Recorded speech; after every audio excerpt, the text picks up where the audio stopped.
وفاقی وزیر داخلہ ارمان ملک نے 2 روز قبل راولپنڈی، اسلام آباد، پشاور اور ڈیرہ اسماعیل خان میں دہشت گردی کے بڑے منصوبوں کی نشاندہی کی تو لگتا ہے قانون نافذ کرنے والے ادارے بھی قدرے ہوشیار ہو گئے۔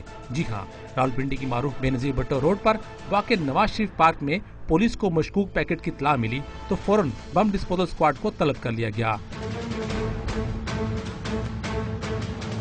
پارک کو خالی کرا کر مشکوک پیکٹ کھولا گیا تو اس میں 10 کلو تک وزنی نامکمل دھماکہ خیز ڈیوائس پائی گئی۔ بم ڈسپوزل اسکواڈ نے ڈیوائس نکارہ بنا کر قبضے میں لے لی اور اس طرح شہر میں تباہی کا بڑا منصوبہ ناکام بنا دیا گیا۔